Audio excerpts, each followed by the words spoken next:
জাতীয় থেকে আন্তর্জাতিক, প্রান্তিক জনপদ থেকে নগর চারপাশে ঠিক কি ঘটছে এই মুহূর্তে তা নিয়ে আয়োজন এখন চারদিক। আপনাদের সাথে আছি ইশতিয়াক আহমেদ। রেকর্ড বৃষ্টিপাতে বিপর্যস্ত বন্দরনগরী চট্টগ্রাম। রাঙ্গুনিয়ার রহমাননগর পাহাড় ও দেয়াল ধসে মারা গেছে 2 জন, আর কক্সবাজারে পাহাড় ধসে 1 জন এবং রাঙ্গামাটিতে গাছ চাপায় প্রাণ গেছে 1 জনের। ভারী বর্ষণে রেলপথ ডুবে যাওয়ায় 16 শহরে প্রায় 6 ঘন্টা ধরে 800 যাত্রী নিয়ে আটকা পড়েছে পর্যটন এক্সপ্রেস। সবশেষ পরিস্থিতি জানতে চট্টগ্রামের 16 শহর থেকে সহকর্মী কাজী মাহফুজ এবং আগ্রাবাদ থেকে সোহেব যুক্ত হচ্ছেন আমাদের সাথে। শুরুতে যাচ্ছি 16 শহরে, সেখানে আছেন মাহফুজ। প্রায় 6 ঘন্টা ধরে আটকে থাকায় বিপাকে যাত্রীরা, রেল কর্তৃপক্ষ কি ব্যবস্থা নিয়েছে জানাবেন।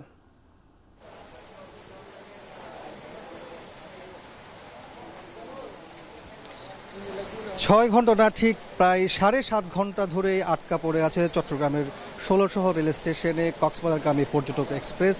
এখনও পর্যন্ত রেল কর্তৃপক্ষ নির্দিষ্ট করে বলতে পারছেন না কতক্ষণ নাগাদ এই ট্রেনটি কক্সবাজারে ছেড়ে যাবে, যেহেতু তারা আমাদেরকে জানিয়েছেন 16 শহরের ঠিক সামনের অংশে অর্থাৎ সুন্নিয়া মাদ্রাসার সংলগ্ন যে এলাকাতে রেল বিটে পানি উঠেছে, সেই পানি না নামা পর্যন্ত অর্থাৎ 5 থেকে 6 ইঞ্চি পর্যন্ত পানিটা নেমে আসতে হবে, তবে ট্রেন ছেড়ে যাবে, তারা এমনটি জানিয়েছেন। যদিও আমরা সর্বশেষ তথ্য অনুযায়ী জানতে পেরেছি ওই যেখানে পানি উঠেছিল সেই স্থানে এখনও পর্যন্ত প্রায় 1 ফুট পানি রয়েছে, ফলে আসলে কবে নাগাদ সেই পানি নামবে সেটি নির্দিষ্ট করে বলতে পারছে না এখানকার রেল কর্তৃপক্ষ।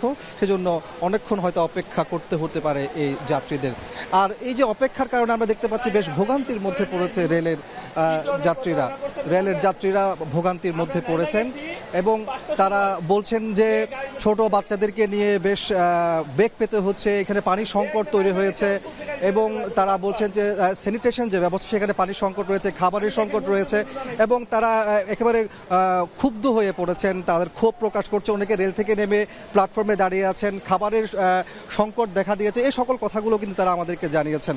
আপনি জানেন যে গত 3 দিন ধরে চট্টগ্রামে রেকর্ড পরিমাণ বৃষ্টি হয়েছে, যেখানে গত 24 ঘন্টায় বলা হচ্ছে যে 386 মিলিমিটার বৃষ্টিপাত রেকর্ড করা হয়েছে। আমরা যে এখন কথা বলছি এখনও কিন্তু চট্টগ্রামে বৃষ্টি হচ্ছে, কখনো কখনো ভারী বৃষ্টি, কখনো মাঝারি, কখনো আবার গুড়ি গুড়ি বৃষ্টি হচ্ছে, অর্থাৎ টানা বৃষ্টি হচ্ছে। ফলে আসলে চরম ভোগান্তিতে পড়েছে চট্টগ্রামের মানুষ। একই সাথে আমরা দেখতে পাচ্ছি যে এই পর্যটকবাহী যে ট্রেনটি সেখানকার যাত্রীরা প্রায় 800-র মতো যাত্রী, তারাও বেশ ভোগান্তির মধ্যে পড়েছে। আমরা আরও জানতে পেরেছি যে নগরীর আরেকটি জানালিহাট স্টেশন রয়েছে, সেখানেও কিন্তু কক্সবাজার থেকে চট্টগ্রামে আসার পথে যে ট্রেনটি রয়েছে প্রবাল এক্সপ্রেস, সেটিও কিন্তু আটকা পড়ে আছে ঘন্টার পর ঘন্টা। এমন অবস্থায় রেল কর্তৃপক্ষ তারাও নির্দিষ্ট করে বলতে পারছেন না কবে নাগাদ সেই পানি নামবে এবং কবে সেই ট্রেনটি ছেড়ে যাবে, এবং তারা বেশ ক্ষোভ প্রকাশ করছেন। আপনাকে জানিয়ে রাখি যে আজকে বিকেলেও কিন্তু চট্টগ্রামে ভারী বৃষ্টিতে পাহাড় ধসের ঘটনা ঘটেছে, সেখানে কিন্তু 1 জন মারা গেছেন, 4 জন আহত হয়ে চট্টগ্রাম মেডিকেল কলেজ হাসপাতালে ভর্তি আছেন, চিকিৎসা নিচ্ছেন। এছাড়া চট্টগ্রাম পতেঙ্গা যে জায়গাটি রয়েছে সেখানেও কিন্তু সড়ক ধসের ঘটনা ঘটেছে, আমরা সেই বিষয়টিও দেখেছি। একই সাথে বিমান কর্তৃপক্ষ আমাদেরকে জানিয়েছেন সেখানেও কিন্তু 3টি ফ্লাইট কিন্তু চট্টগ্রাম থেকে তারা ফিরে গেছে, এখানে নামতে পারেনি জলাবদ্ধতার কারণে, ভারী বৃষ্টির কারণে, বৈরী আবহাওয়ার কারণে। এছাড়া আপনাকে বলে রাখি যে চট্টগ্রামের আশপাশের যে উপজেলাগুলো আছে, আমরা যতটুকু জানতে পেরেছি যে হাটহাজারী থেকে শুরু করে সাতকানিয়া, কক্সবাজার, সেখানেও কিন্তু জলজট তৈরি হয়েছে, কোথাও কোথাও জলাবদ্ধতা তৈরি হয়েছে, মানুষের ভোগান্তি চরম পর্যায়ে গিয়ে ঠেকেছে। আসলে জেলা প্রশাসনের পক্ষ থেকে কিন্তু ঘোষণা দেওয়া হয়েছে, আবহাওয়া অফিস থেকেও বলা হয়েছে যে এই যে বৃষ্টিপাত, এতে করে চট্টগ্রামে পাহাড় ধসের মতো ঘটনা ঘটতে পারে। সেই জায়গাতে যারা পাহাড়ের পাদদেশে বসবাস করছেন কিংবা পাহাড়ের চূড়াতে বসবাস করছেন, তাদেরকে নির্দিষ্ট স্থানে চলে যাওয়ার জন্য, অর্থাৎ সেই ঝুঁকিপূর্ণ এলাকাগুলো ছেড়ে যাওয়ার জন্য কিন্তু বারবার প্রশাসনের পক্ষ থেকে এবং আবহাওয়া অফিস থেকে কিন্তু এই ধরনের নির্দেশনা দেওয়া হয়েছে। তো সবকিছু মিলিয়ে বলা যায় যে চট্টগ্রামের যে কয়েকদিনের ভারী বৃষ্টি এবং টানা বৃষ্টি, এই বৃষ্টিতে নগরবাসী যেমন চরম ভোগান্তিতে পড়েছে, এবং এই চট্টগ্রাম অতিক্রম করে যারা কক্সবাজারে যাচ্ছেন ট্রেনে করে, বাসে করে, তাদেরকেও কিন্তু বেশ ভোগান্তির মধ্যে পড়তে হচ্ছে। সেই দৃশ্যগুলো আমরা এখানে পুরো দিন দেখানোর চেষ্টা করেছি। ধন্যবাদ মাহফুজ। 16 শহরের পরিস্থিতি জানাচ্ছিলেন কাজী মাহফুজ। এবারে জানবো আগ্রাবাদের খবর, সেখানে আছেন সোহেব। বন্দরনগরীতে কি এখনও বৃষ্টি হচ্ছে, আর জলাবদ্ধতার সবশেষ কি পরিস্থিতি জানাবেন। ইশতিয়াক, একদম ঝুম বৃষ্টি হচ্ছে এবং গত দুদিন ধরেই কিন্তু এই টানা বর্ষণ অব্যাহত রয়েছে। এই টানা বর্ষণের কারণে নগরের যে সৃষ্ট জলাবদ্ধতা, সেই জলাবদ্ধতা সন্ধ্যার দিকটাতে কোনো কোনো জায়গাতে পানি কিছুটা নামার শুরু করলেও এখন কিন্তু আবারও বৃষ্টিপাত বৃদ্ধি পাওয়ার কারণে পানির উচ্চতাও কিন্তু ধীরে ধীরে বৃদ্ধি পাচ্ছে এবং আপনি নিশ্চয়ই দেখে বুঝতে পারছেন যে তুমুল বর্ষণ হচ্ছে এবং সেই বর্ষণের স্বাভাবিক জীবনযাপন আজকে সারাদিন যেমন ব্যাহত হয়েছে, সন্ধ্যার পরেও কিন্তু সেই একই পরিস্থিতি আমরা লক্ষ্য করেছি। এবং চট্টগ্রামের আগ্রাবাদ সহ আগ্রাবাদ সিডিএ আবাসিক এলাকা এবং সেই সাথে কাপাসগোলা, কাতালগঞ্জ, বাকুলিয়া সহ বেশ কয়েকটি এলাকার যে আবাসিক এলাকাগুলো রয়েছে, সেই সব আবাসিক এলাকাগুলোর বাসাবাড়িতে যেমন পানি ঢুকে পড়েছে, তেমনিভাবে বিভিন্ন ব্যবসা প্রতিষ্ঠানেও কিন্তু পানি ঢুকে পড়েছে এবং এতে করে যারা নগরীতে বিভিন্ন কাজে কর্মে বের হয়েছিলেন দিনভর তারা কিন্তু ব্যাপক ভোগান্তিতে পড়েছেন। এবং আমরা দেখেছি বৈরী আবহাওয়ার কারণে সন্ধ্যার পরের এই সময়টাতে আগ্রাবাদ বাণিজ্যিক এলাকা যতটা জমজমাট থাকে কিন্তু এখন কিন্তু সেটি অনেকটাই একদম নির্জন হয়ে পড়েছে, অর্থাৎ সেই পরিমাণ মানুষের আনাগোনা কিন্তু একেবারেই নেই। বৈরী আবহাওয়ার কারণে অনেকেই অফিস আদালত থেকে কিছুটা আগে ভাগেই বাসার উদ্দেশ্যে রওনা করেছেন এবং শুধুমাত্র নগরীর এই চিত্র নয়, উপজেলাগুলোতে আমরা দেখেছি যে বৈরী আবহাওয়ার কারণে কিন্তু যে স্কুলগুলো রয়েছে, বিদ্যালয়গুলোতে প্রাথমিক বা যেই অর্ধবার্ষিক পরীক্ষা রয়েছে, অনেক বিদ্যালয়ে কিন্তু সেই অর্ধবার্ষিক পরীক্ষা স্থগিত করা হয়েছে। স্কুলগুলোতে অস্থায়ী আশ্রয়কেন্দ্র হিসেবে ঘোষণা করেছে উপজেলা প্রশাসন। বিশেষ করে রাঙ্গুনিয়ার কথা যদি বলি, সেখানে কিন্তু পার্শ্ববর্তী যে কর্ণফুলী নদী রয়েছে, সেই নদীর পানির উচ্চতা বৃদ্ধির একটি শঙ্কা স্থানীয় প্রশাসন করছেন এবং যেই অস্থায়ী বন্যার পূর্বাভাস তারা দিয়েছেন এবং তারা বলছেন যে আশ্রয় কেন্দ্রগুলো খোলা হয়েছে, সেখানে যাতে দ্রুত মানুষ নিরাপদে আশ্রয় গ্রহণ করেন সেই অনুরোধটুকু কিন্তু তারা জানিয়েছেন। এবং একই সাথে বিভিন্ন জরুরি সেবা দানের জন্য হটলাইন নাম্বার চালু করা হয়েছে, ফটিকছড়িতে কন্ট্রোল রুম চালু করা হয়েছে, হাটহাজারীতেও কিন্তু জরুরি সেবার জন্য বিশেষ নাম্বার চালু করা হয়েছে এবং প্রয়োজনে উপজেলা প্রশাসন সহ ফায়ার সার্ভিস এবং বিদ্যুৎ বিভাগের সাথে যোগাযোগের জন্য অনুরোধ করা হয়েছে। এবং এরই মধ্যে রাঙ্গুনিয়াতে আমরা খবর পেয়েছি ইসাখালী গুচ্ছ গ্রামে, সেখানে পাহাড় ধসে এক নারীর মৃত্যু হয়েছে। ফটিকছড়ি পার্শ্ববর্তী যে নদী রয়েছে, সেই নদীর উচ্চতা বৃদ্ধি পেয়ে আগামী 24 ঘন্টায় ভারী বর্ষণের পূর্বাভাস দেওয়া হয়েছে এবং বলা হচ্ছে যে সেই নদীর তীরবর্তী এলাকাগুলোতে কিন্তু অস্থায়ী বন্যা বা স্বল্প সময়ের বন্যার সৃষ্টি হতে পারে। সে কারণে সেখানকার যারা বাসিন্দা রয়েছেন তাদেরকে নিরাপদ আশ্রয়ে সরে যেতে বলা হয়েছে। আমরা দেখেছি যে হাটহাজারীর বড়দিঘির পাড় অংশে, হাটহাজারী চট্টগ্রাম রাঙামাটি খাগড়াছড়ি মহাসড়কে পানি উঠে, কোমর সমান পানি উঠে, সেখানে যান চলাচল ব্যাহত হয়েছে। এছাড়া নগরীর সহ আশেপাশের উপজেলার বিভিন্ন সড়কে গাছ পড়ে গিয়ে সেখানে কিন্তু যান চলাচল ব্যাহত হয়েছে এবং এই সকল সমস্যার সমাধানে আমরা দেখেছি নগরীতে বিশেষ রেস্কিউ টিম গঠন করা হয়েছে, যারা তাৎক্ষণিক খবর পাওয়া মাত্র যেখানে গাছ পড়ছে সেখানে সেই গাছ অপসারণ কিংবা যেখানে জলজট সৃষ্টি হচ্ছে সেখানে তারা সেই পানির নালা নর্দমা পরিষ্কারের জন্য কিন্তু উদ্যোগ নিচ্ছেন। এবং একই সাথে আমরা দেখেছি যে উপজেলাগুলোতে যে আশ্রয় কেন্দ্রগুলো খোলা হয়েছে সেখানে যাওয়ার জন্য মাইকিং করা হচ্ছে এবং প্রশাসনের কর্মকর্তারাও কিন্তু ঝুঁকিপূর্ণভাবে যারা বসবাস করছেন তাদের বাসাবাড়িতে গিয়ে তাদেরকে আশ্রয় কেন্দ্রে নেওয়ার চেষ্টা করছেন। এবং আবহাওয়া অধিদপ্তর যেটি বলছে যে স্মরণকালে সর্বোচ্চ বৃষ্টিপাতের রেকর্ড হয়েছে গেল 24 ঘন্টায় এবং সেই জায়গা থেকে এই বৃষ্টিপাত আরও দুদিন অব্যাহত থাকতে পারে বলেও কিন্তু আবহাওয়া অফিস থেকে শঙ্কার কথা জানানো হয়েছে। এবং যেহেতু চট্টগ্রাম পাহাড়ি এলাকা, নগর সহ আশেপাশে যে উপজেলাগুলো রয়েছে সেখানে যাতে ঝুঁকিপূর্ণ বসবাসকারীরা দ্রুত আশ্রয় কেন্দ্রে চলে আসেন সেই অনুরোধটুকুও কিন্তু প্রশাসনের পক্ষ থেকে বারংবার করা হচ্ছে। ইশতিয়াক, ধন্যবাদ শোয়েব। চট্টগ্রামে বৈরী আবহাওয়ার সর্বশেষ পরিস্থিতি জানাচ্ছিলেন কাজী মাহফুজ এবং শোয়েব রহমান। চলে যাচ্ছে পরের সংবাদে। বৈরী আবহাওয়ায় বড় ধরনের দুর্যোগের আশঙ্কা নেই এবং বন্যার ঝুঁকি মোকাবেলায় প্রস্তুত সরকার। বিকেলে সচিবালয়ে যুক্তরাজ্যের সাথে দুর্যোগ মোকাবেলা সংক্রান্ত সমঝোতা স্বাক্ষর শেষে সাংবাদিকদের এই কথা জানান দুর্যোগ ব্যবস্থাপনা মন্ত্রী আসাদুল হাবিব দুলু। মন্ত্রী আরও জানান, 3 পার্বত্য জেলা ও কক্সবাজারে 10 লাখ টাকা ও 200 টন চাল সহায়তা দেয়া হয়েছে।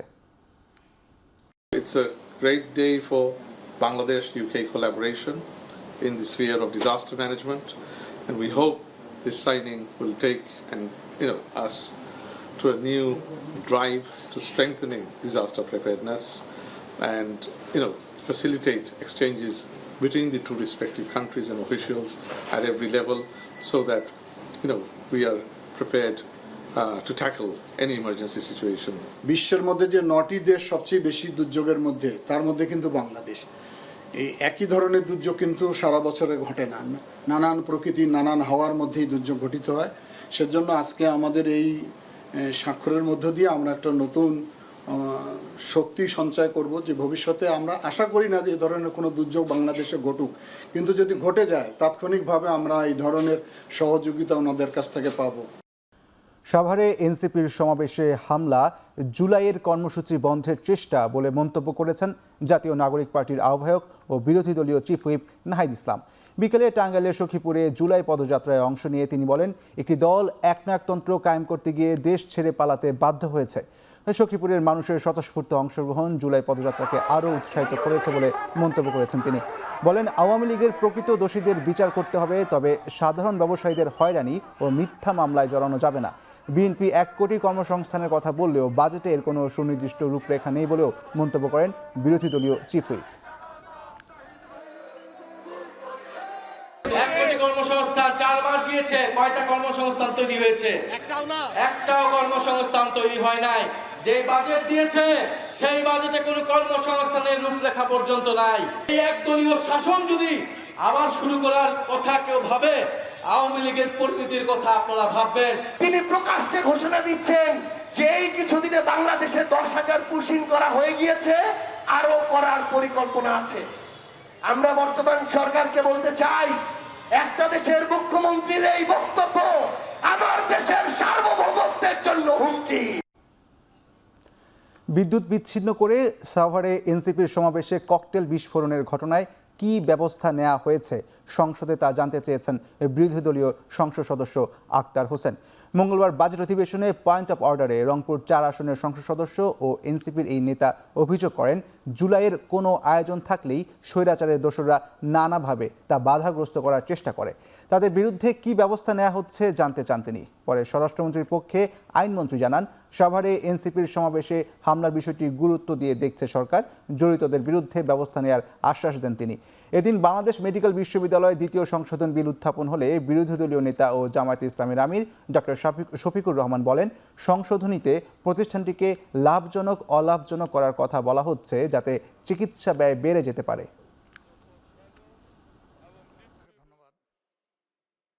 আমরা যখন বিরোধী দলে আমরা যারা আছি, এই সমাবেশ করার অধিকার সংবিধান আমাদেরকে দিয়েছে, এটা গণতান্ত্রিক অধিকার।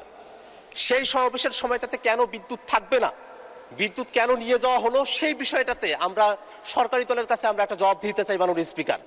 পাশাপাশি আমরা যখনই জুলাইকে নিয়ে কোনো প্রসঙ্গ নিয়ে আসি, জুলাইকে নিয়ে যখনই আমরা কোনো আন্দোলন সংগ্রাম বা কোনো প্রোগ্রামের কর্মসূচি আমরা ঘোষণা করি, সেই সময়টাতেই নানাভাবে আমাদেরকে বাধাগ্রস্ত করার চেষ্টা করা হয়। নিশ্চিতভাবেই সেটা অত্যন্ত গুরুত্ব সহকারে আমরা দেখছি।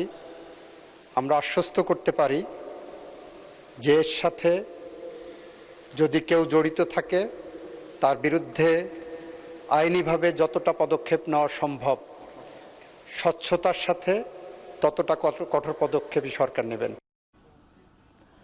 সাভারে এনসিপির সমাবেশে ককটেল বিস্ফোরণ, নাহিদ ইসলামের বক্তব্যকে রাজনৈতিক বললেন প্রধানমন্ত্রীর তথ্য উপদেষ্টা ডক্টর জাহিদুর রহমান। সচিবালয়ে ব্রিফিংয়ে কার্যক্রম নিষিদ্ধ, আওয়ামী লীগকে আইন মেনে চলার আহ্বান জানান উপদেষ্টা। একই সাথে বলেন, আদালতের রায় পর্যন্ত দলটিকে অপেক্ষা করতে হবে। আগামী বছরের অক্টোবরের মধ্যেই সব স্থানীয় নির্বাচন সম্পন্নের জন্য সরকার রোডম্যাপ করেছে বলেও জানান তিনি। সকালে সচিবালয়ে সরকারের কার্যক্রম নিয়ে নির্ধারিত সাপ্তাহিক ব্রিফিংয়ে এই মন্তব্য করেন তিনি। রাজনৈতিক দলের প্রধানকে আরও দায়িত্বশীল হওয়ার আহ্বান জানান তিনি। এ সময় কার্যক্রম নিষিদ্ধ, আওয়ামী লীগের সাম্প্রতিক কর্মকাণ্ড নিয়ে সাংবাদিকদের প্রশ্নের জবাবে দলটিকে আইন মেনে চলতে ও আদালতের রায় পর্যন্ত ধৈর্য ধরার আহ্বান জানান তথ্য উপদেষ্টা। তবে জুলাই অগাস্টের কর্মকাণ্ডের জন্য আওয়ামী লীগ মানুষের মনে সবসময় নিষিদ্ধ হয়ে থাকবে বলেও মন্তব্য করেন প্রধানমন্ত্রীর তথ্য উপদেষ্টা। এ সময় 5 আগস্টের মধ্যে জুলাই জাদুঘর উদ্বোধন ও চলতি বছরের অক্টোবরে স্থানীয় সরকার নির্বাচন শুরু হলে পরবর্তী বছরের অক্টোবরের মধ্যেই সকল নির্বাচন সম্পন্নের রোডম্যাপের কথা জানান ডক্টর জাহিদুর রহমান। জনাব নাহিদ ইসলামের বক্তব্য সম্পর্কে আমি এটুকুই বলবো যে আমরা রাজনৈতিক বক্তব্য বলে এক ধরনের কথা প্রচলিত আছে, সেই রাজনৈতিক বক্তব্য তিনি দিয়েছেন, সেটা তার অধিকারও আছে, তিনি সেটা বলতে পারেন। তবে আমরা একটা রাজনৈতিক দলের প্রধানের মুখ থেকে, যিনি অত্যন্ত গুরুত্বপূর্ণ ভূমিকা পালন করেছেন আমাদের গণঅভ্যুত্থানে, আরেকটু দায়িত্বশীল মন্তব্য।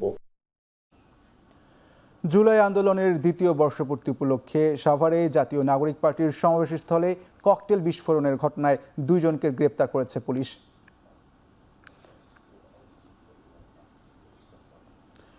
দুপুরে প্রিজন ভ্যানে তাদের ঢাকার আদালতে পাঠানো হয়। এর আগে সোমবার মধ্যরাতে সাভারের আনন্দপুর থেকে তাদের গ্রেপ্তার করা হয়। পুলিশ জানায়, এনসিপির সমাবেশ স্থলে হামলার ঘটনায় সাভারের আনন্দপুর থেকে নুরুল ইসলাম ও সজীব নামের দুজনকে গ্রেপ্তার করা হয়। গ্রেপ্তার দুজন মানিকগঞ্জের সিংগাইর উপজেলার জয়মন্তপ ইউনিয়ন ছাত্রলীগের সাবেক সভাপতি ও একই ইউনিয়নের আওয়ামী যুবলীগের সাবেক সাধারণ সম্পাদক ও অপরজন যুবলীগ কর্মী। তাদের এনসিপির করা মামলায় গ্রেপ্তার দেখিয়ে আদালতে পাঠানো হয়।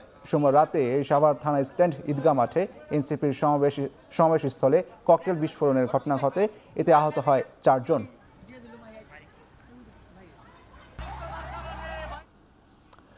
অবিলম্বে জুলাই সনদের উপর গণভোটের রায় বাস্তবায়ন ও জুলাই গণহত্যার বিচারের দাবিতে সংসদ ভবনের সামনে মানববন্ধন করেছে 11 দলীয় ঐক্য। মানববন্ধনে অংশ নেন জুলাই শহীদ পরিবারের সদস্য, আহত যোদ্ধা ও 11 দলীয় ঐক্যের নেতাকর্মীরা। শহীদ পরিবারের সদস্য ও আহতরা অভিযোগ করেন, সরকার জুলাই আন্দোলনের মাধ্যমে ক্ষমতায় এসে জুলাইকেই ভুলে গেছে। দ্রুত জুলাইয়ের হত্যাকারীদের বিচারের দাবি জানান তারা। জামায়াতের সেক্রেটারি জেনারেল মিয়া গোলাম পরোয়ার বলেন, জুলাই সনদ বাস্তবায়ন না হলে রাজনীতি সংকটে পড়বে।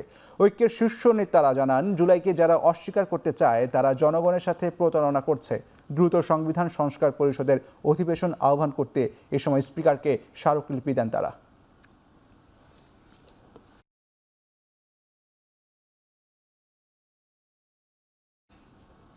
এখন চারদিকে নিচ্ছে একটি বিরতি, ফিরছে একটু পরেই।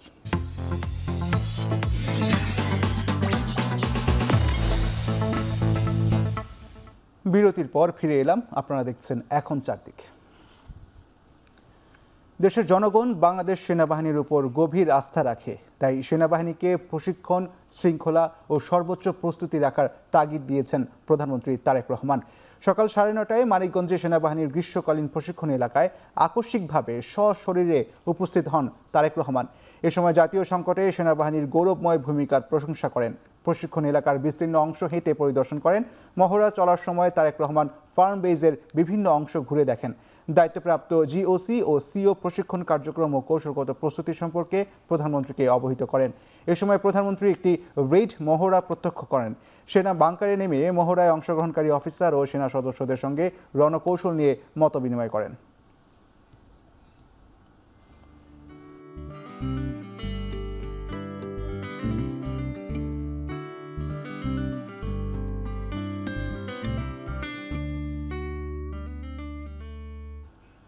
গ্রাহকের নিরাপত্তা নিশ্চিতে বিমা কোম্পানিগুলোর জন্য শক্তিশালী আইনি কাঠামো প্রয়োজন বলে মন্তব্য করেছেন তথ্যমন্ত্রী জহিরুদ্দিন স্বপন। দুপুরে রাজধানীর অফিসার্স ক্লাবে ন্যাশনাল লাইফ ইন্স্যুরেন্সের প্রতিষ্ঠাবার্ষিকীর আলোচনায় কথা বলেন তিনি।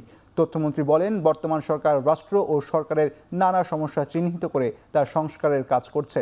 দুপুরে রাজধানীর অফিসার্স ক্লাবে ন্যাশনাল লাইফ ইন্স্যুরেন্সের 42তম প্রতিষ্ঠাবার্ষিকী উপলক্ষে আয়োজিত এক আলোচনা সভায় কথা বলেন তিনি। তথ্যমন্ত্রী বলেন, বর্তমান সরকার রাষ্ট্র ও সরকারের নানা সমস্যা চিহ্নিত করে তার সংস্কার কাজ করছে। বলেন, দেশের মানুষের সুপ্ত সম্ভাবনা ও উদ্যোক্তা মনোভাবকে কাজে লাগিয়ে অর্থনীতি শক্তিশালী করাই এখন প্রধান লক্ষ্য। মন্ত্রী আরও জানান, বিমা খাত কেবল কোনো সেবামূলক কাজ নয়, এটি দেশের অর্থনীতিকে বেগবান করার অন্যতম প্রধান উপাদান। তাই বিমা জগৎকে আরও গতিশীল করতে এবং এই খাতের প্রতি জনগণের আস্থা ফেরাতে ইন্স্যুরেন্স কোম্পানিগুলোকে সরকারের সাথে মিলে আইনি কাঠামো শক্তিশালী করার আহ্বান জানান তিনি।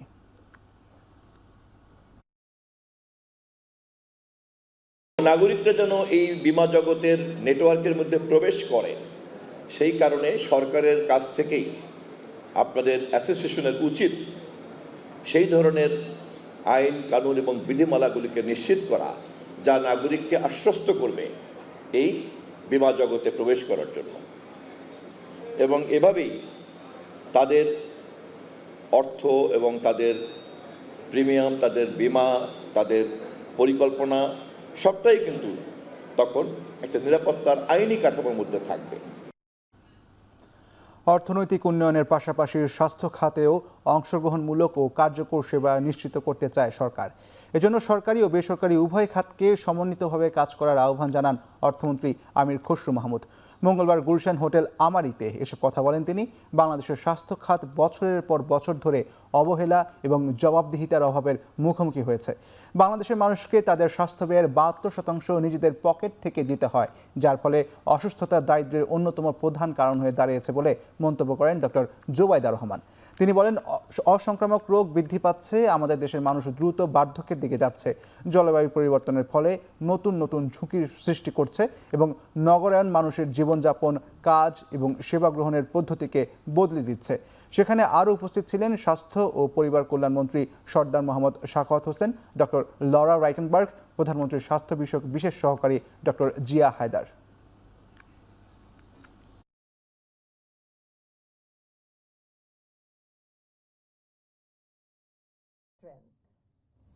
We aim for disease prevention and health awareness, to deliver services door to door in villages.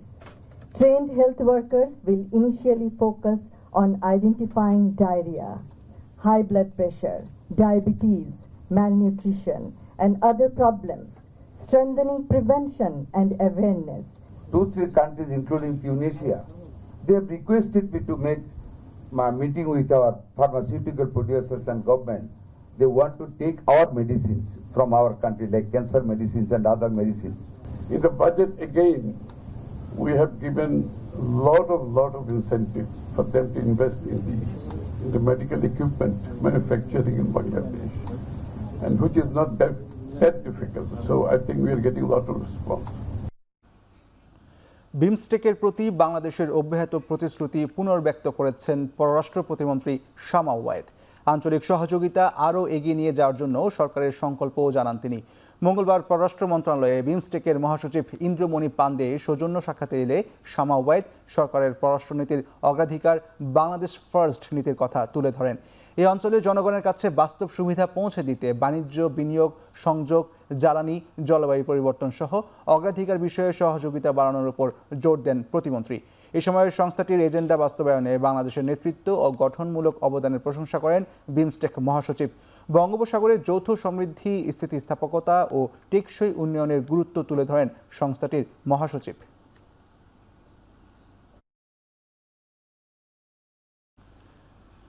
City group খারাপ পরিস্থিতিতে পড়লে এর নেতিবাচক প্রভাব বাণিজ্যিক ব্যাংকগুলোতেও পড়বে বলে মন্তব্য করেছেন বাংলাদেশ ব্যাংকের মুখপাত্র আরিফ হোসেন খান। দুপুরে নিয়মিত ব্রিফিংয়ে এমন মন্তব্য করেন তিনি। আরিফ হোসেন খান বলেন, সিটি গ্রুপ ঘুরে দাঁড়াতে না পারলে এর দায়ভার বাংলাদেশ ব্যাংকের উপরও পড়বে। মুখপাত্র বলেন, কোনো বড় গ্রুপ খারাপ পরিস্থিতিতে পড়ুক তা চায় না বাংলাদেশ ব্যাংক। বাংলাদেশ ব্যাংকও তার পলিসিতে, ব্যাংক নিজেও তার নিজস্ব নীতিমালায় এই কর্পোরেটদের উপর জোর দেয় বেশি। তাদেরকে যদি কিছু সাপোর্ট দিয়ে হলেও তাদেরকে যাতে ঠিক রাখা যায়। সিটি গ্রুপের মতো গ্রুপ নিয়ে আকস্মিকভাবে 30-36টা ব্যাংক একসাথে বসতে হলে কেন? কারণ আজকে সিটি গ্রুপ যদি দুর্বল হয়ে পড়ে, তার ইম্প্যাক্ট কি সবকটা ব্যাংকের উপর পড়বে না? অতএব তার দায়ভার না হলে তার প্রভাব বাংলাদেশ ব্যাংকের উপর পড়বে। তো বাংলাদেশ ব্যাংক তো চায় না কোনো বড় গ্রুপ যাতে ক্ষতিগ্রস্ত না হয়। ডিএসসিসির বর্জ্য ব্যবস্থাপনা অভিযোগ জানাতে এখন থেকে নগরবাসীকে আর যেতে হবে না সিটি কর্পোরেশনে। প্রযুক্তির এই যুগে নাগরিকদের সুবিধা নিশ্চিত করতে শুরু হলো ক্লিন কেয়ার অ্যাপ। সকালে নগর ভবনে এই অ্যাপসের উদ্বোধন করেন ডিএসসিসির প্রশাসক বীর মুক্তিযোদ্ধা মোহাম্মদ আব্দুস সালাম। এ সময় তিনি বলেন, বর্জ্য ব্যবস্থাপনাকে সনাতন থেকে ডিজিটাল রূপান্তরের দিকে নিয়ে যেতে কাজ করছে সিটি কর্পোরেশন। কোনো এলাকায় কতটুকু আবর্জনা হচ্ছে তা ডেটাবেজের মাধ্যমে বিশ্লেষণ করা হবে। একই সাথে শুরুতে শুধুমাত্র বর্জ্য ব্যবস্থাপনার সমস্যা জানাতে পারলেও ধাপে ধাপে নগরবাসী আরও অন্যান্য অসুবিধার কথাও জানাতে পারবেন এই অ্যাপের মাধ্যমে।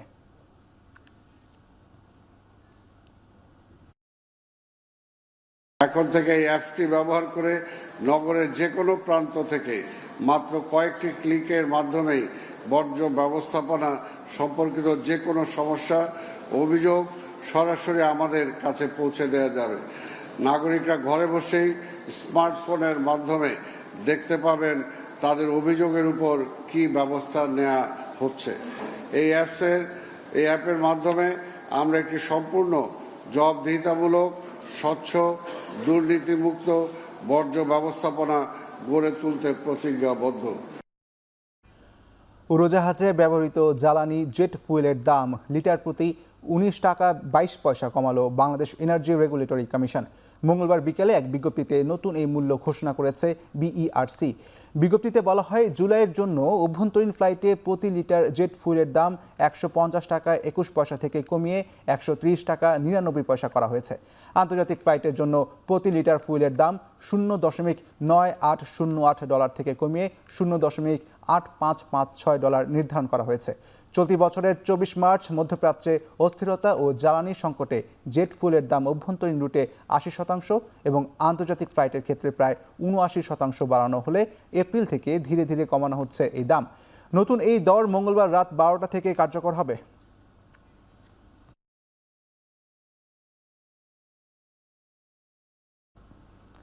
সিলেটের পর্যটন খাত আরও এগিয়ে নিতে স্থিতিশীল, স্বচ্ছ ও বিনিয়োগ বান্ধব পরিবেশ নিশ্চিত করার আহ্বান জানিয়েছেন বাংলাদেশে নিযুক্ত মার্কিন রাষ্ট্রদূত ব্রেন্ট টি ক্রিস্টেনসেন।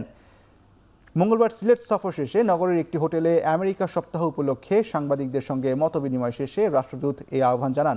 বলেন, সিলেটের পর্যটন সহ বিভিন্ন খাতে বিনিয়োগের অপার সম্ভাবনা রয়েছে, তবে এজন্য স্থিতিশীল, স্বচ্ছ ও বিনিয়োগ বান্ধব পরিবেশ নিশ্চিত করার পাশাপাশি স্থানীয় পর্যায় থেকে তথ্য ভিত্তিক ব্যবসায়িক প্রস্তাব উপস্থাপন করতে হবে।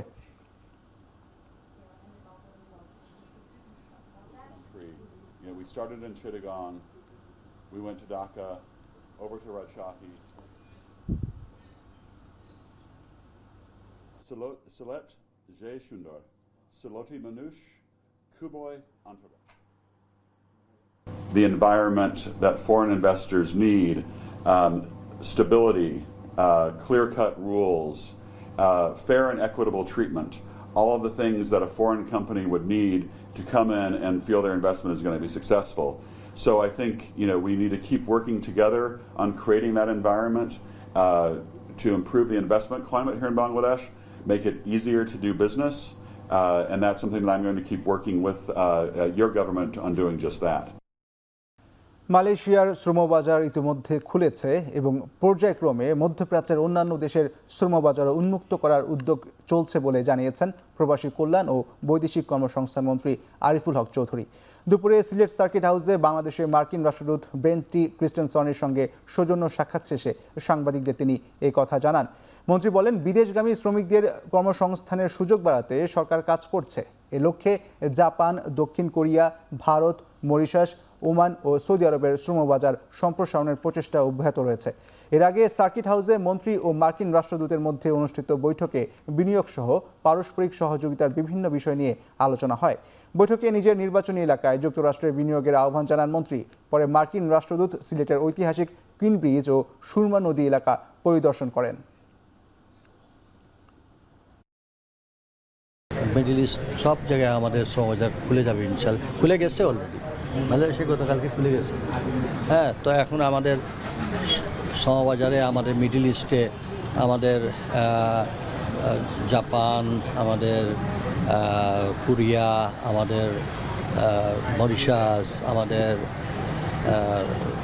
এটাকে ওমান, সৌদি আরব।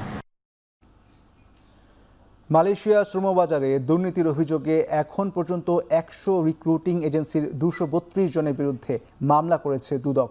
পরবর্তীতে মামলার অধিকতর তদন্তে 213 জনকে সম্পদ বিবরণী দাখিলের নোটিশ জারির সিদ্ধান্ত সংস্থাটির। দুদক জানায়, বিভিন্ন ধাপে 2026 সালের মে মাস পর্যন্ত 191 জনের কাছে সম্পদ বিবরণীর নোটিশ জারি করা হয়েছে এবং আরও 22 জনের কাছে নোটিশ জারির প্রক্রিয়া চলমান রয়েছে বলে জানান সংশ্লিষ্টরা। এখন পর্যন্ত সম্পদ বিবরণী নোটিশ জারি করা ব্যক্তিদের মধ্যে 167 জনের সম্পদ বিবরণী কমিশনে জমা পড়েছে। এসব সম্পদ বিবরণী যাচাই বাছাই করে পরবর্তী সিদ্ধান্ত নেওয়া হবে। দুদকের জনসংযোগ বিভাগ জানায়, যারা সম্পদ বিবরণী ইতোমধ্যে জমা দিয়েছেন তাদের মধ্যে 25 জনের বিরুদ্ধে তদন্ত করার সুপারিশ করেছে কমিশন। বাকিগুলো আরও যাচাই বাছাই করা হবে। যারা সম্পদ বিবরণী নির্দিষ্ট সময়ের মধ্যে জমা দিবেন না তাদের বিরুদ্ধে আইন অনুযায়ী ব্যবস্থা গ্রহণ করা হবে।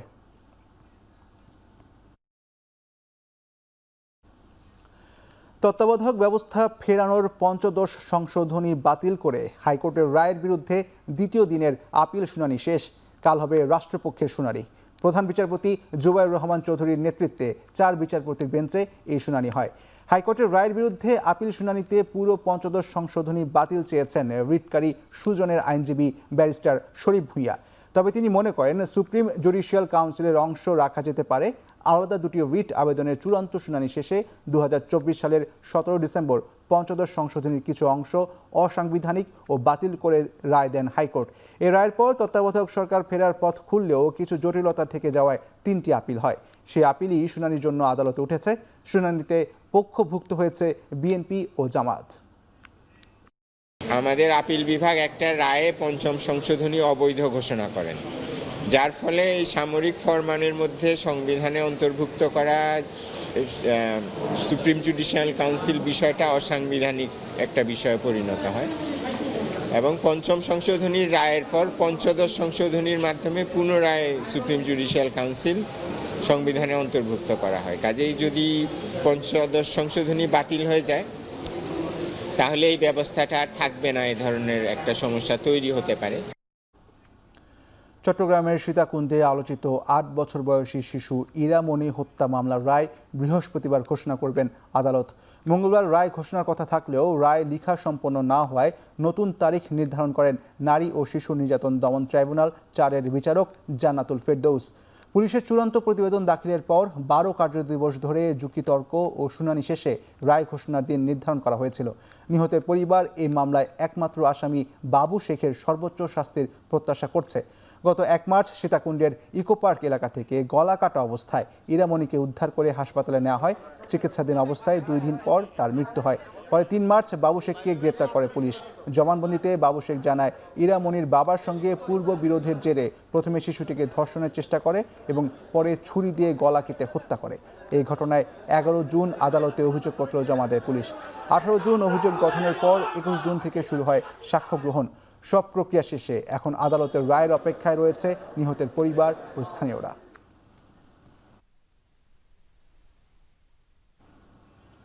ময়মনসিংহের ধোবাউড়ায় শিশু নিসামণিকে সংঘবদ্ধ ধর্ষণ ও নদীতে ফেলে হত্যা মামলায় আসামিপক্ষের সাফাই সাক্ষ্য গ্রহণ শেষ হয়েছে। চিফ জুডিশিয়াল ম্যাজিস্ট্রেট আদালত ভবনের শিশু সহিংসতা দমন ট্রাইব্যুনালে বিচারক সুদীপ্তা সরকার 3 আসামি আরিফ, রাকিব ও সাইমের উপস্থিতিতে তাদের পক্ষে 4 জন সাফাই সাক্ষীর সাক্ষ্য গ্রহণ করেন। এদিকে অপ্রাপ্তবয়স্ক আরেক আসামি মারুফের বিরুদ্ধে নারী ও শিশু নির্যাতন দমন ট্রাইব্যুনাল বিচার কাজ ইতিমধ্যে শেষ হয়েছে। সেই মামলাটি বর্তমানে রায়ের অপেক্ষায় রয়েছে। রাষ্ট্রপক্ষের আইনজীবীরা জানিয়েছেন, সব আইনি প্রক্রিয়া শেষ হওয়ায় খুব শিগগিরই মামলার রায় ঘোষণা করা হবে। গত 14 জুন বিকেলে শিশু নিসামণিকে সংঘবদ্ধ ধর্ষণের পর নদীতে ফেলে হত্যা করা হয়। পরদিন তার বাবা ধোবাউড়া থানায় মামলা দায়ের করেন। ঘটনার মাত্র 9 দিনের মাথায় 23 জুন 4 আসামির বিরুদ্ধে আদালতে অভিযোগপত্র জমা দেয় পুলিশ। মামলাটির দ্রুত বিচার ও দৃষ্টান্তমূলক শাস্তির প্রত্যাশা করছে নিহত শিশুর পরিবার।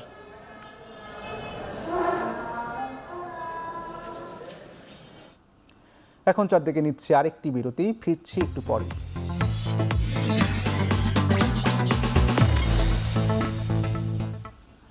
বিরতির পর ফিরে এলাম, আপনারা দেখছেন এখন চারদিকে। চীনের হুবেই প্রদেশে শক্তিশালী টর্নেডো ও দেশজুড়ে ভয়াবহ বজ্রঝড়, ভূমিধস ও বন্যায় এখনও পর্যন্ত প্রাণ গেছে 20 জনের। আহতদের সংখ্যা 300 ছাড়িয়েছে। গানসু প্রদেশে এখনও সন্ধান মেলেনি 33 জনের। রাষ্ট্রীয় সংবাদ সংস্থা সিনহুয়া জানিয়েছে, দুর্গতদের উদ্ধার, ত্রাণ এবং আহতদের চিকিৎসার জন্য সর্বাত্মক প্রচেষ্টা চালানোর ঘোষণা দিয়েছে প্রেসিডেন্ট শি জিনপিং। এরই মধ্যে উদ্ধার অভিযানে নেমেছেন 3000-এরও বেশি উদ্ধারকর্মী। এদিকে ফিলিপিন্সের দিকে অগ্রসর হওয়া টাইফুন বাভি কিছুটা শক্তি হারিয়েছে। টাইফুনের গতিবেগ ঘন্টায় 185 কিলোমিটারে নেমে এসেছে। অন্যদিকে একটানা বৃষ্টিতে কেরালার বন্যা পরিস্থিতির আরও অবনতি হয়েছে। ওয়ানাদ জেলায় ভূমিধসে প্রাণ গেছে 2 জনের। এখনও নিখোঁজ অন্তত 10 জন। গুজরাট, মহারাষ্ট্র, কর্ণাটকে জারি হয়েছে রেড অ্যালার্ট। আগামী কয়েকদিন বন্যা কবলিত 5 রাজ্যেই ভারী বৃষ্টির পূর্বাভাস দিয়েছে আবহাওয়া অধিদপ্তর। এছাড়াও টানা বৃষ্টির কারণে আকস্মিক বন্যা শুরু হয়েছে ভারত শাসিত জম্মু ও কাশ্মীরে। তীব্র জ্বালানি সংকটের মুখেই এবার দেশজুড়ে ভয়াবহ বিদ্যুৎ বিভ্রাটের কবলে পড়েছে কিউবা। সোমবার দেশটিতে হঠাৎ করে বিদ্যুৎ সরবরাহ সম্পূর্ণ বন্ধ হয়ে গেলে চরম ভোগান্তিতে পড়েন সেখানকার বাসিন্দারা। বিদ্যুৎ না থাকায় ব্যাহত হয়েছে কিউবার স্বাভাবিক কার্যক্রম। কিউবার জ্বালানি মন্ত্রণালয় জানিয়েছে দেশটির বিদ্যুৎ গ্রিড সম্পূর্ণভাবে ভেঙে পড়েছে। তবে ঠিক কী কারণে এটি হয়েছে তা তদন্ত করছে কিউবার গ্রিড পরিচালনাকারী সংস্থা। তবে কিউবার এই পরিস্থিতির জন্য যুক্তরাষ্ট্রকে দায়ী করেছে প্রেসিডেন্ট মিগুয়েল দিয়াজ কানেল। এরই মধ্যে ধীরে ধীরে বিদ্যুৎ সরবরাহ পুনরুদ্ধার শুরু করেছে কিউবা।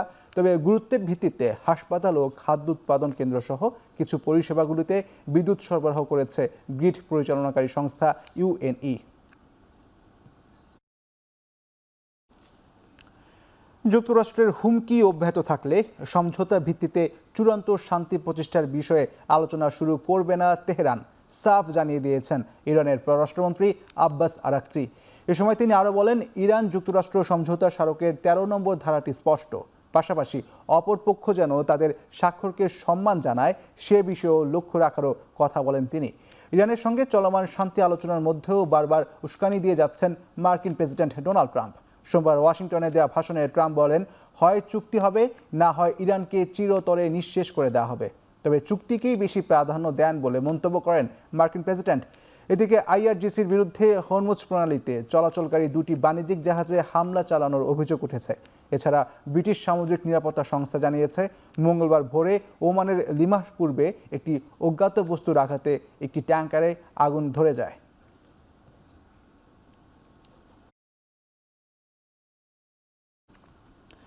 ফ্রান্সের প্রেসিডেন্ট ইমানুয়েল ম্যাক্রো যখন সিরিয়া সফর করছেন তখন ভয়াবহ বিস্ফোরণে কেঁপে উঠেছে দেশটির দামেস্ক শহর। এতে আহত হয়েছে অন্তত 18 জন। হতাহতের সংখ্যা বাড়তে পারে বলে শঙ্কা করা হচ্ছে। বিষয়টি নিশ্চিত করেছে আল জাজিরা। স্থানীয় সময় মঙ্গলবার সকালে দেশটির পর্যটন মন্ত্রণালয়ের সামনে ব্যস্ততম শহরে বিস্ফোরণ ঘটে। প্রত্যক্ষদর্শীরা জানিয়েছে, বহুতল ভবনের নিচে পরপর দুটি ডিভাইস বিস্ফোরিত হয়। এতে আগুন লেগে যায় কয়েকটি গাড়িতে। একে সন্ত্রাসী কর্মকাণ্ড বলছেন নিরাপত্তা কর্মীরা। ঘটনাস্থল থেকে ম্যাক্রোর আবাসিক হোটেল কয়েক কিলোমিটার দূরে ছিল। তবে এই ঘটনায় সিরিয়ান প্রেসিডেন্ট আল শারার সঙ্গে পূর্ব নির্ধারিত সূচি অনুযায়ী বৈঠকে কোনো প্রভাব পড়বে না বলে নিশ্চিত করেছে ফরাসি কর্তৃপক্ষ। সদস্য 32 দেশের অংশগ্রহণে তুরস্কের আঙ্কারায় শুরু হয়েছে 36তম ন্যাটো সম্মেলন।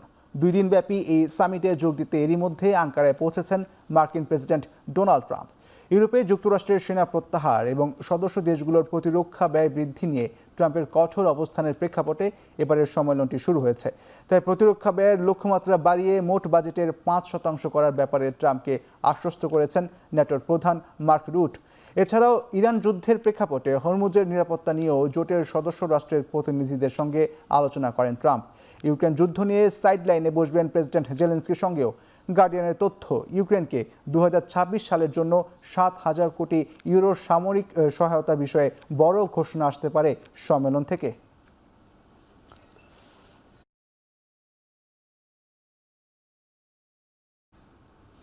এখন চারদিকে নিচ্ছে আরও একটি বিরতি, ফিরছে একটু পরে।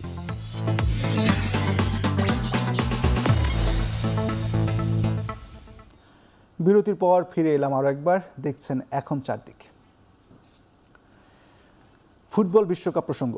বিশ্বকাপের রাউন্ড অফ 16-এ রাতে মিশরের বিপক্ষে মাঠে নামছে আর্জেন্টিনা। ম্যাচ শুরু হবে বাংলাদেশ সময় রাত 10টায়। তবে দুই দলের লড়াই চাপিয়ে বড় হয়ে উঠেছে লিওনেল মেসি এবং মোহাম্মদ সালাহর দ্বৈরথ। চলতি বিশ্বকাপে এখন পর্যন্ত 7 গোল করে যৌথভাবে শীর্ষ গোলদাতা লিওনেল মেসি। যদিও মেসি ছাড়া দলের বাকি ফরোয়ার্ডদের থেকে এখনও গোল পায়নি আকাশি সাদারা। আপাতত সেটাই বর্তমান চ্যাম্পিয়নদের দুশ্চিন্তার কারণ। দলে ইনজুরির সমস্যাও নেই। আফ্রিকান দেশগুলোর বিপক্ষে টানা 8 বিশ্বকাপ ম্যাচে জয়ের সুখস্মৃত মেসির দলের সঙ্গী। তবে চ্যালেঞ্জ জানাতে পিছিয়ে নেই মিশর। মোহাম্মদ সালাহ, ইমাম আশুরদের নিয়ে গড়া দলটি নিজেদের সর্বোচ্চ দিয়ে লড়তে চায়।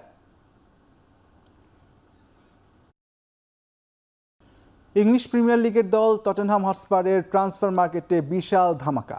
ক্লাব ইতিহাসে সব রেকর্ড ভেঙে 100 মিলিয়ন পাউন্ডের মেগা ডিলে নিউক্যাসলের মিডফিল্ডার সান্দ্রো তোনালিকে দলে ভেড়াচ্ছে টটেনহাম। 26 বছর বয়সী এই ফুটবলার এখন প্রিমিয়ার লিগ ইতিহাসের অন্যতম দামি খেলোয়াড়। 100 মিলিয়ন পাউন্ডের এই ট্রান্সফারে তিনি নাম লিখিয়েছেন রেকর্ড বইয়ে। গত সিজনে প্রিমিয়ার লিগের 17 নম্বরে থেকে কোনো মতে রেলিগেশন এড়ানো দলের তুরুপের তাস হতে যাচ্ছে তোনালি। ইতালিয়ান এই মিডফিল্ডারও জানিয়েছেন, অনেক ক্লাবের প্রস্তাব থাকলেও টটেনহামের কোচ রবার্তো দে জার্বির ফুটবল দর্শনে মুগ্ধ হয়ে তিনি এই ক্লাবকে বেছে নিয়েছেন। নিউক্যাসলকে 70 বছর পর ট্রফি জেতানো তোনালিকে দলে ফেরানো সহ এই গ্রীষ্মেই প্রায় 237 মিলিয়ন পাউন্ডের দলবদল সেরেছে টটেনহাম।